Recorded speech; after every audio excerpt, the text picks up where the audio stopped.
Ito yung asawa ko mga tol. Yun yung asawa ko mga tol. Ha. Kumpirmado Brad. Dito nila dinala yung asawa ko Brad. Parang ibang area na naman to Brad ba. Sobrang layo na ng nalakbay namin mga tol.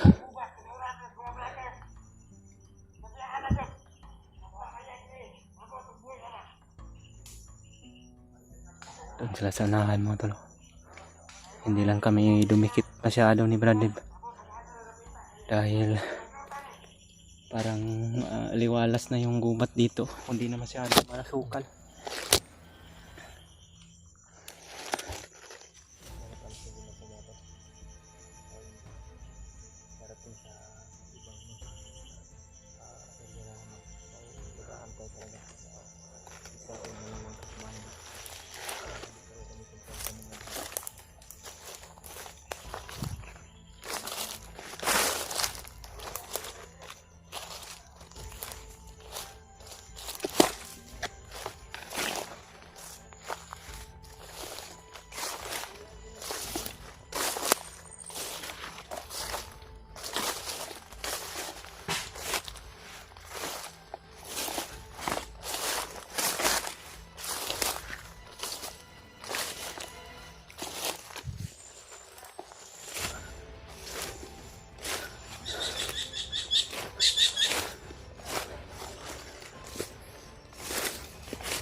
Wala na nga puno ng kahoy dito. Aliwalas na talaga yung gubat nito ba. Baka nandito na sa unahan siguro yung kwan.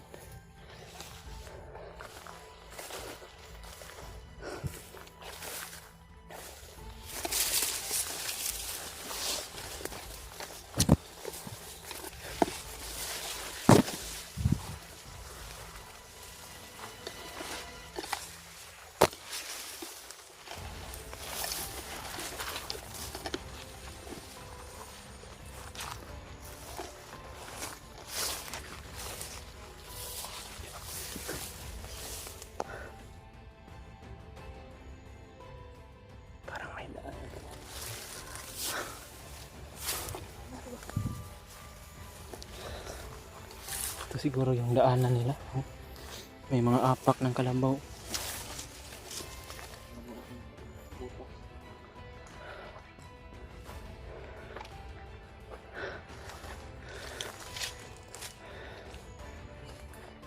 Yan bro. May isang bahay sa unahan bro. Yan o.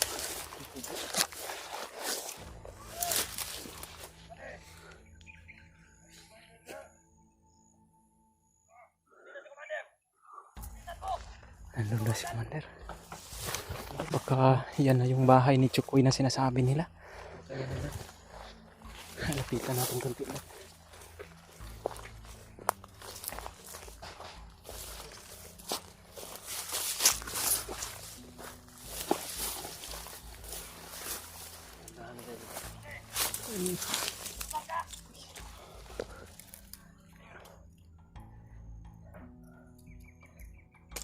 May isang bahay nga dito, Brad. May isang bahay dito mga tol na sa gitna ng gubat. Tago na kon ba?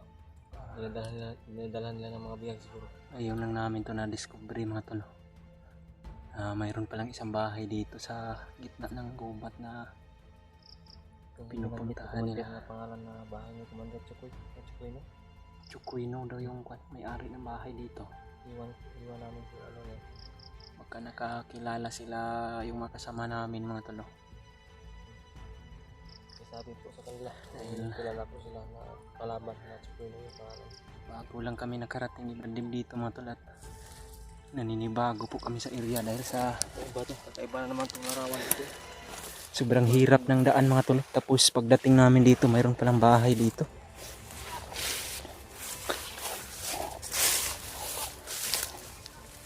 Baka nandyan yung asawa ko, Branda. Nakita natin lang.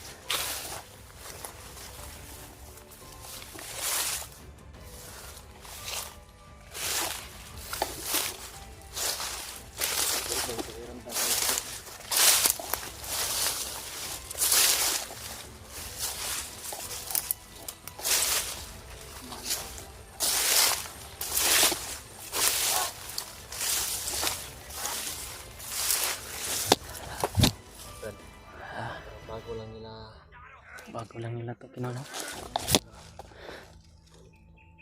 Linisan yung daan.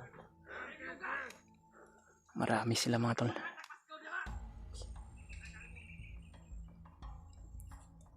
Tara ikutan natin dito para makita natin yung loob ng bahay ba.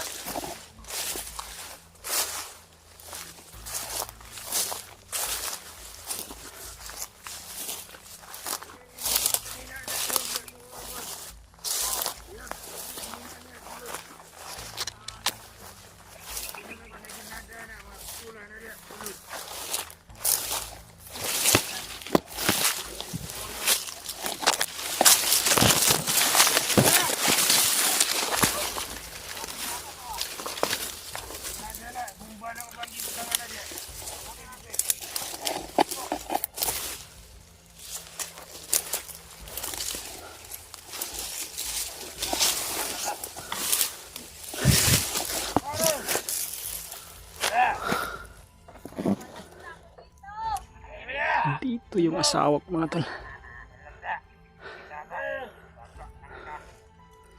Yun yung asawa ko mga tol. Kumpirmado Brad. Dito nila dinala yung asawa ko Brad. Ayun o. Ngunit sobrang dami nila Brad.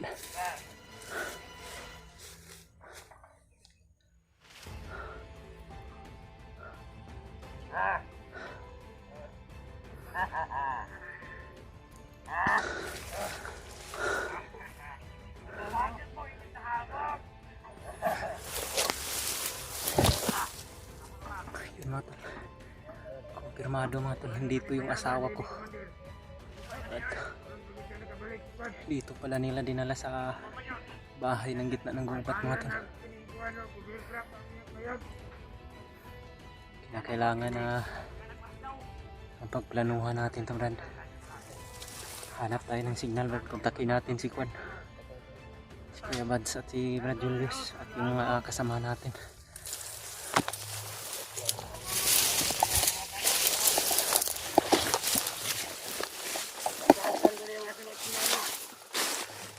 Yun o. Marami sila Brad. Yan na si Commander Bangkilo. Hindi nila alam Brad na nandito tayo. Relax lang tayo Brad. Antayin natin na makarating yung mga kasama natin dito ba. Sana ma-share po ito mga tol. Share niyo po sa kanila. Nandito na kami sa malapit. Nakita na namin yung kampo nila mga tol, no? Isang kuta nila na nasa gitna ng gubat. Dito nila dinala yung asawa ko mga tol. Na kailangan na makita to ng mga kasama namin yung video namin mga tol, i-share niya sa kanila. Dahil andito yung asawa ko. Kasama si Commander Bangkil at yung ibang commander na nasa loob ng bahay. Oh. May mga commander din sa Conrad. Oh.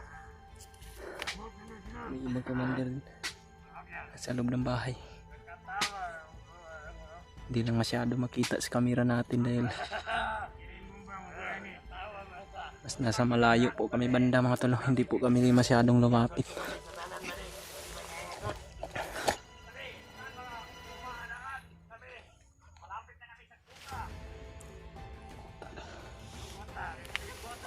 Tara, ikot tayo Brad. Hanap tayo para makuha natin yung kuan. Ikot tayo mga tol.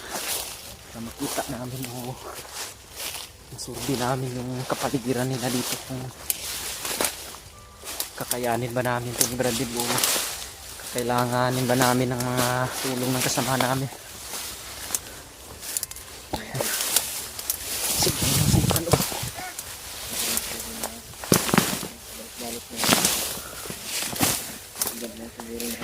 Pagplanuhan muna namin ito mga tol. Baka paano yung asawa ko pag padalos-dalos kami dito.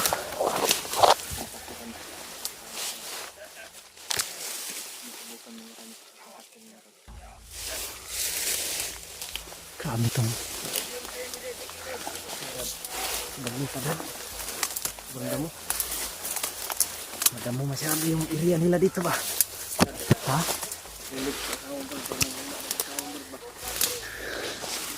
Sobrang tagal na kasi yan nila na bibihag Brad eh.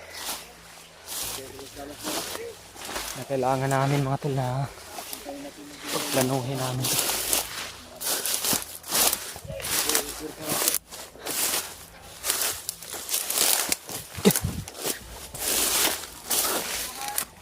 May mga daanan pa pala sila dito eh.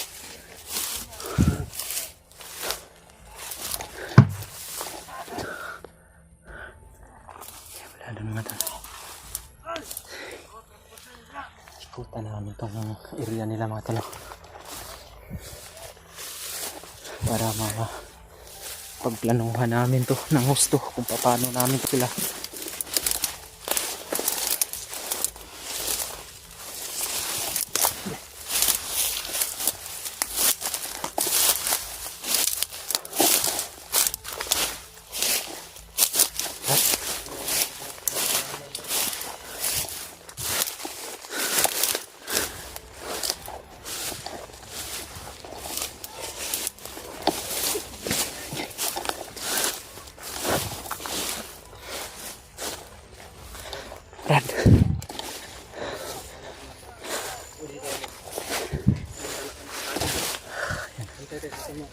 Dito makapagtago na tayo dito.